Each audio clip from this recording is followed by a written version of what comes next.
Shalom, y'all. We're still here. We've been here, what, 2 days? I've really got to pee. I've been here for 2 days. Say hi again, everybody. Hi again. Hello. Hello. Some of y'all are like, don't point that camera at me. It's 6 o'clock in the morning, or 7 a.m. or whatever. We're still in Muskogee. We're still on a mission. And we're still reading our Bibles. So this is the New Testament reading, the Brit Hadasha. Matthew 25, Mattiyahu. We have one here with us. 2:5, Matthew 2:5. We just left off Matthew 24, which is end times, basically. In Matthew 24, we have, the apostles are like, just in the beginning, Yeshua goes out from the set-apart place, the temple, and his apostles come near, and he's talking about all the stones will be thrown down. And as he sat on the Mount of Olives, they all came to him and said, what does this mean? All the stones are going to be thrown down. The sign of your coming, the end of an age. And so he goes through all these signs of his coming at the end of an age, right? Which is, we're kind of like crazy prepper people. And so there's, it's funny though. There's not one mention in Matthew 24 of tinfoil hats. There should be, but there's not one, So Matthew 24 lays out Yeshua talking about when he comes again. 2 will be in the field and 1 will be taken. 2 will be grinding and 1 will be gone. So forth and so on. And and she'll cut him in two. This is crazy. But if that evil servant says in his heart, this is the end of 24, my master is delaying his coming, and begins to beat his fellow servants and to eat and to drink with drunkards, the master of that servant shall come on a day when he does not expect it, and at an hour he does not know, and shall cut him in two, and appoint him his portion with the hypocrites. And there shall be weeping and gnashing of teeth. And then he goes on immediately, continues with parables into 25. Then the reign of the heavens shall be compared to 10 maidens who took their lamps and went out to meet the bridegroom. Bridegroom. Who's the bridegroom? Yeshua, Jesus, Messiah, the anointed of Yahweh. Him. The bride. He's the bridegroom. The church is the bride. Okay? So, for everybody playing along in the home game, we're the bride in this parable. The bridegroom is Yeshua. Okay, and 5 of them were wise, and 5 of them were foolish. Those who were foolish, having taken their lamps, took no oil with them. So they had their lamps, but there were no oil in them. It's like having a flashlight without batteries, okay? But the wise took oil in their containers with their lamps. They had flashlights with batteries in them. Now, while the bridegroom took time, they all slumbered and slept. And at midnight a cry was heard, see, the bridegroom is coming, go out to meet him. Then all those maidens rose up and trimmed their lamps. The wick, oil lamps, you have to trim the wick so that it doesn't smoke and yada, yada, yada, okay? So they woke up and they made ready. Yeshua's coming. In the middle of the night, they wake up and they make ready. I'm just saying, if we're going to speak in analogies here, wake up, get ready, okay? Then all the maidens rose up and trimmed their lamps, and the foolish said to the wise, give us of your oil, because our lamps are going out. But the wise answered, saying, no, indeed, there would not be enough for us and you. Instead, go to those who sell and buy for yourselves. And while they went to buy, the bridegroom came, and those who were ready went in with him to the wedding feast, and the door was shut. And later the other maidens also came, saying, Master, Master, open up for us. But he answering said, truly I say to you, I do not know you. Watch therefore, because you do not know the day nor the hour in which the Son of Adam is coming. So we go on to the parable of talents from there. But Messiah's coming back, okay? It doesn't matter what denomination or no denomination you ascribe to. There's a foundational concept here that Messiah's coming back, right? When he comes back, we, the bride, we are to be ready. We're not to be sitting around without any oil in our lamps. Okay, we are to wake up, to get ready. We continue to see exclusivity here from the Messiah as well. There's this concept that, hey man, we're all good. I got Jesus. Cool. There were 10 brides here. Only 5 of them were ready. The 5 who weren't ready, he didn't know them. What's the exact word here? Master, Master, open up for us. But he answering said, truly I say to you, I do not know you.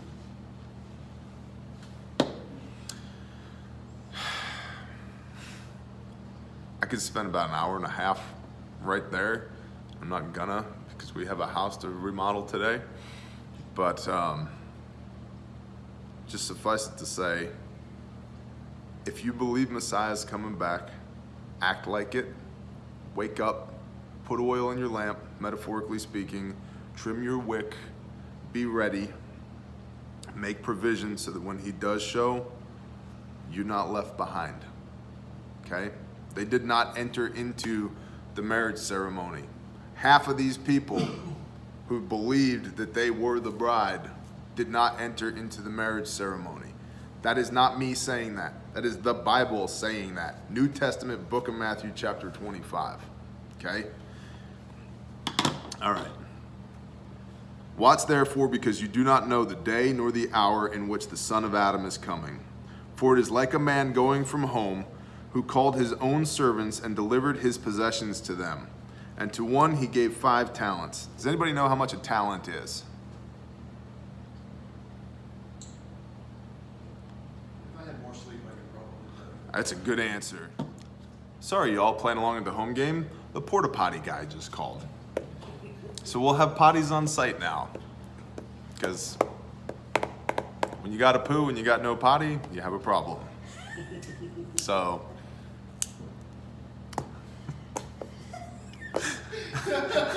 What?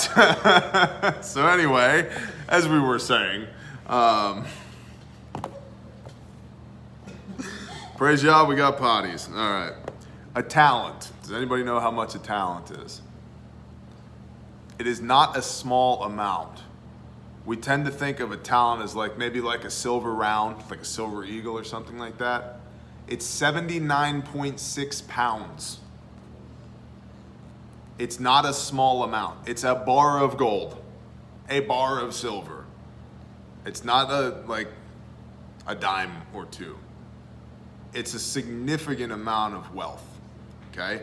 So when this guy, the keeper of this house who's blessing his servants with these talents, which also understand talent, your gifting, your delight, the thing that you do to serve the kingdom, because that's the parable here. I believe that there's a reason that we call our giftings and our delights our talents, the things that we can do to build the kingdom because of this parable. But understand that a talent is not a little bit, it's a lot bit, okay? It's a significant investment in somebody. It's not a coin or two. 79.6 pounds. A lot of people can't lift that. That's how much. I mean, the guy who got 10 got, 2 donkeys worth, okay? That much. All right. So, watch therefore, because you do not know the day nor the hour in which the Son of Adam is coming. For it is like a man going from home, who called his own servants and delivered his possessions to them. And to one he gave 5 talents, and to another 2, and to another 1. I'm sorry, not 10, 5. You know what I mean. It's 400 pounds. And to each according to his own ability, and went from home. And he who had received the 5 talents went and worked with them, and made another 5 talents. In the same way, he, with the 2 also, he gained 2 more. But he who had received the one went away and dug in the ground and hid the silver of his master. I baptize you, Bible, with holy water, aka drippy sauce. And after a long time, the master of those servants came and settled accounts with them. And he who had received 5 talents came and brought 5 other talents, saying, Master, you delivered to me 5 talents. See, I have gained 5 more talents besides them. And his master said to him, Well done, good and trustworthy servant. You were trustworthy over a little. I shall set you over much. Enter into the joy of your master. That right there is precisely the words I want to hear when I stand in judgment. That's exactly what I want to hear from the Father. Well done, kid. You did what I told you to do. You started with this much, you grew it to this much. Good job. What kind of beer do you want? Like a Guinness, please, in a glass. Thank you. I don't think they probably have beer up there. What do you think? Ish? I just pissed off most of the internet with that comment. Sorry. Anyway, that's what I want to hear at the end of an age. Well done, good and faithful servant. I gave you this much, you grew it to this much. You were a good steward of the blessings that I bestowed on you. Then he who had received 2 talents came and said, Master, you delivered to me 2 talents. See, I gained 2 more talents beside them. His master said, Well done, good and trustworthy servant. You were trustworthy over little. I shall set you over much. Enter into the joy of your master. And the one who had received the 1 talent also came and said, Master, I knew you to be a hard man, reaping where you have not sown, and gathering where you have not scattered seed. And being afraid, I went and hid your talent in the ground. See, you have what is yours. He returned back the 1 talent. Rather than, well, we'll come back around in a minute. He buried it in the ground and just returned back what he started with. And his master answering said to him, You wicked and lazy servant, you knew that I reap where I have not sown, and gather where I have not scattered seed. Then you should have put my silver with the bankers, and at my coming I would have received back my own with interest. You could have at least put it in the bank. I would have made a couple of bucks on it while it was sitting there with interest, right? Rather than buried in the ground. Therefore, take away the talent from him and give it to one who possesses 10 talents. For everyone who possesses, more shall be given, and he shall have overflowingly. But from him who does not possess, even what he possesses shall be taken away. That passage right there, I have heard taken out of context repeatedly regarding poverty. And it's often quoted in the health, wealth, and prosperity gospels as well. I'm like, cool, but context matters. Read the whole passage. Don't just use that little tiny snippet to buy your pastor a new jet. It doesn't work that way. But he's doing the work of the Lord. Cool, send him a check. I don't care. I heard somebody somewhere, who was I riding with? One of these preachers that's on the television, he said, my favorite line is, every time you write me a check, you give the devil a black eye. And I was like, what? We need some catchphrases like that. So, okay. And throw the worthless servant out into the outer darkness. There shall be weeping and gnashing of teeth. There's a lot of this weeping and gnashing of teeth here in this particular area of Matthew, okay? Because there's an expectation from the followers, believers in Messiah, that they're going to have things this way. And then he shows up and is like, this is not what we talked about, okay? Oh, you're one of the 5 brides who didn't do my things? Too bad. I don't know you. I don't know you. I mean, we can read elsewhere. Master, we cast out devils in your name, and we performed all these miracles. Depart from me, you workers of iniquity, for I do not know you. That should scare the crap out of people. Like, are you known? It's not just that you know Messiah. He's got to know you too. and I come back to James, my brothers, be not just hearers of the word, but doers also. You know, you say faith without works, blah, blah, blah, blah, blah. You will know my faith by my works. Be known. Do the things. Put oil in your lamp, trim the wick, be ready, be watchful, right? And so, going back here to 25:15, the parable of the talents.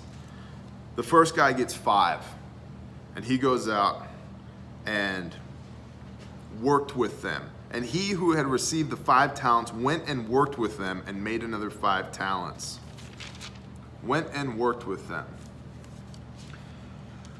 Do the things. In the same way, he with the 2 also gained 2 more. In the same way, went and worked with them. But the one dug in the ground and hid the silver of his master. He buried it. He buried his talent. He had a gift from his master, and he did not use it to better the household of his master. This is a clear parable here for us. The giftings and talents that we have, we are to use for the betterment of the kingdom. There's no coincidence. What are we doing this weekend? Right? We're fixing this lady's house. We're using our giftings and our talents to better the kingdom. That's our job. It's not just a nice thing. It's laid out in black and white by our Messiah here. This is what you do. If you take your giftings, if you take your talent and you bury it in the ground, there will be weeping and gnashing of teeth. Get away from me. I don't know you. Every one of us has this thing. It's often referred to as a delight. It's the thing that you were fearfully and wonderfully created to do. That's your thing, right? That you couldn't not do it. If you didn't do it, it would be like suffocating. That's your talent. You got to use that thing for the kingdom. If you don't, what does Messiah say here? You wicked and lazy servant.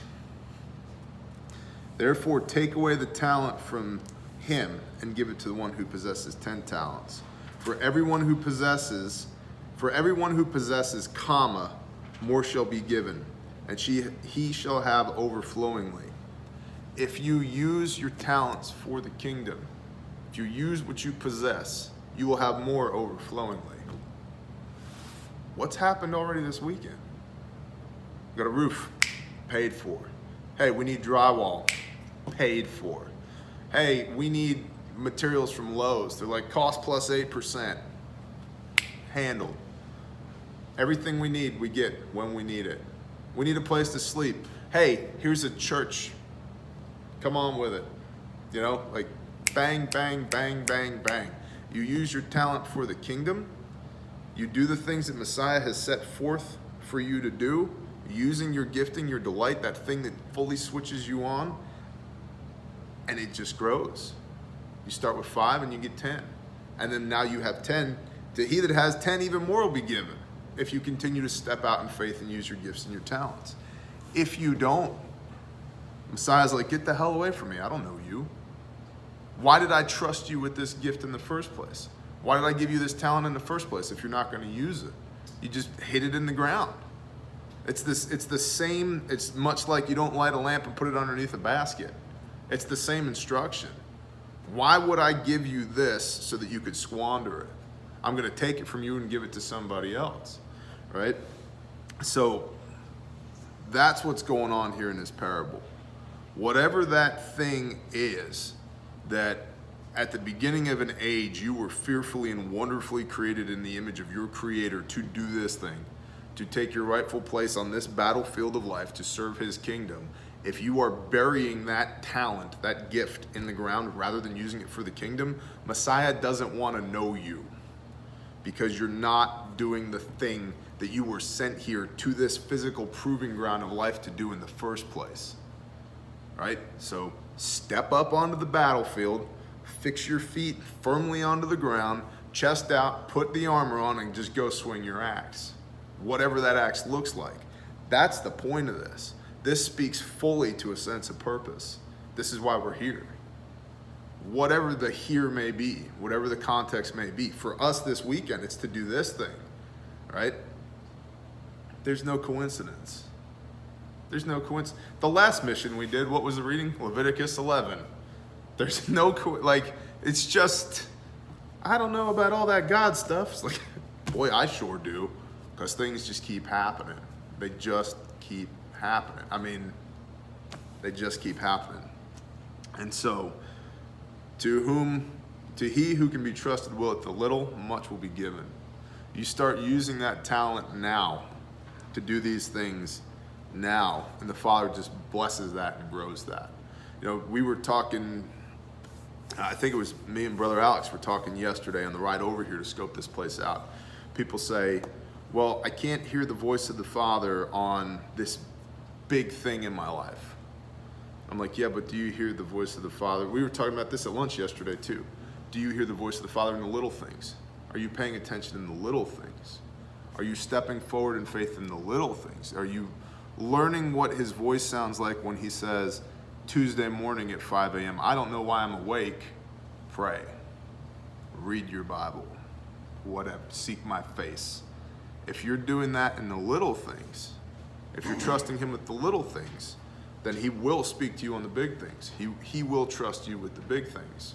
He will bring you into this wedding feast, not just, you're over here, I don't know you, because you didn't put oil in your lamp, you didn't trim your wick, you weren't ready for me, you don't even know what the sound of my voice is, right? And so that's where, for me, this concept of obedience brings blessing is, because we get good at heeding that still small voice.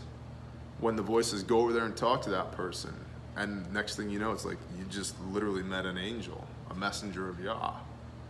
Awesome, because the voice said do it and you did it.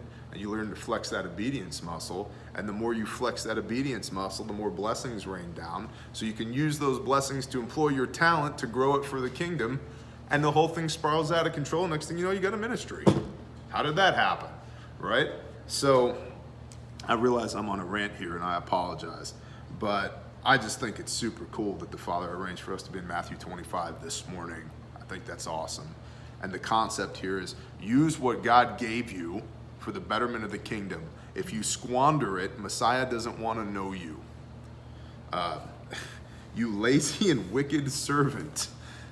That's an open rebuke. Do not be a lazy and wicked servant. Use what the Father gave you for the kingdom, not for you, not for me, for the kingdom.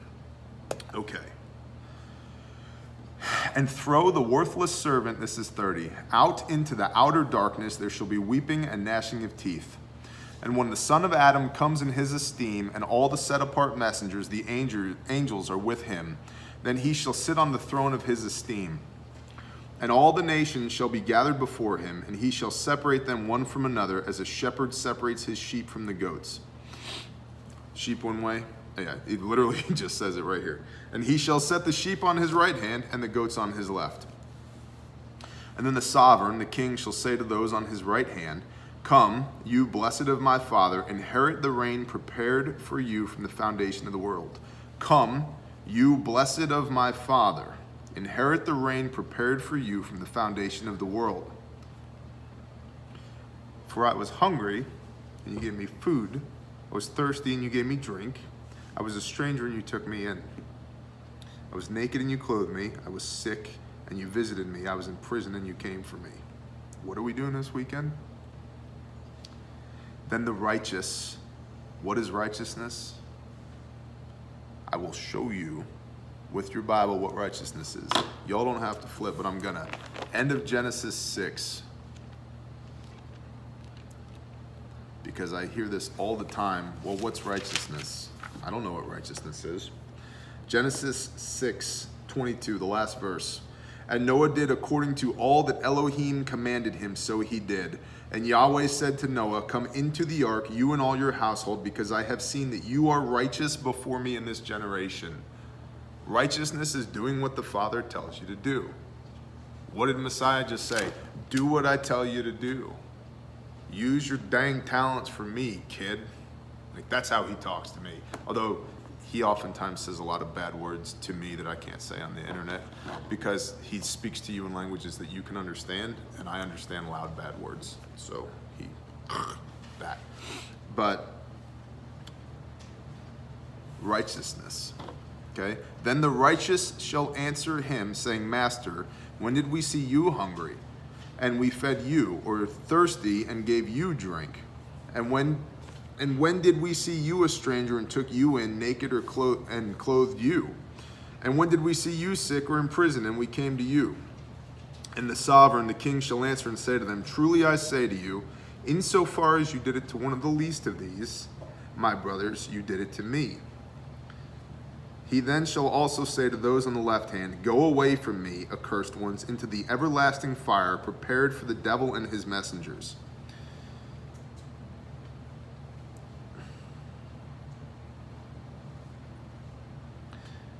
I think there's a point here as far as the gathering of the nations.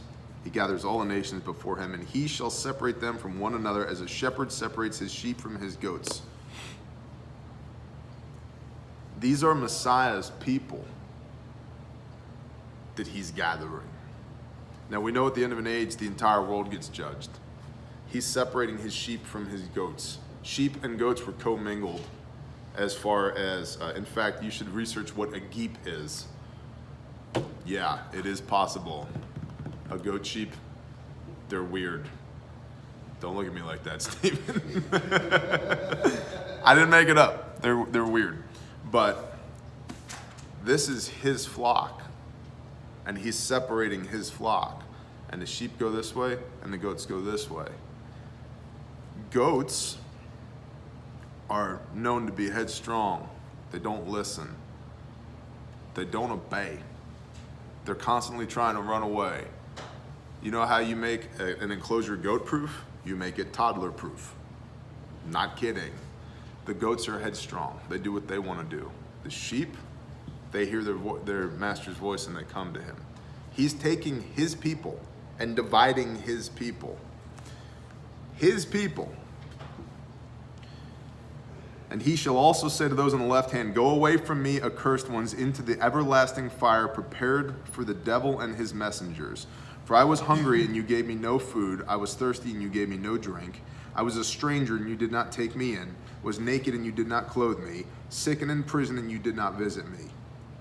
Then they also shall answer him, saying, Master, when did we see you hungry or thirsty, or a stranger, or naked, or sick, or in prison, and did not serve you? Then he shall answer them, saying, Truly I say to you, insofar as you did not do it for one of the least of these, you did not do it for me. And these shall go away into everlasting punishment, but the righteous into everlasting life. Righteous, doing what the Father tells you to do. You do what the Father tells you to do, the righteous go into everlasting life. What does he tell you to do?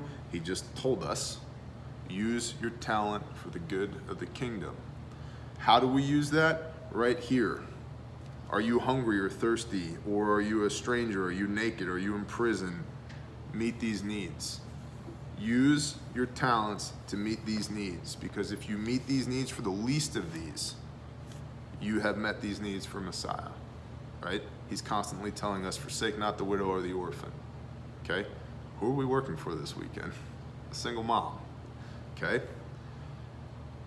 Use your talents to meet these needs so I don't vomit you out of my mouth, you lazy and wicked servant. And if you don't, I will separate my goats from my sheep, and my goats are going into everlasting fire. His goats, not the goats, his goats. And how do we not go that way? We are righteous. What is righteous? Doing what the Father commands us to do. What are we commanded to do? Right here, meet these needs. I think this is just a brilliant little passage right here in context of what we're doing this weekend.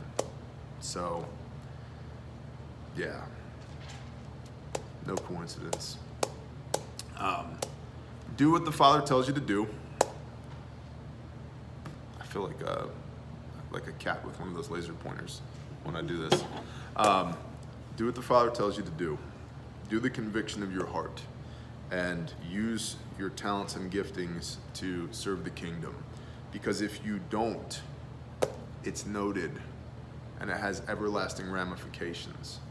If you bury your talent in the ground, you are a lazy and wicked servant. If you do not, and you use your talent for good, you will be trusted with much, and blessings rain down. That's a works-based theology, T. Take it up with your Messiah. Those are his words, not mine. Shalom, y'all.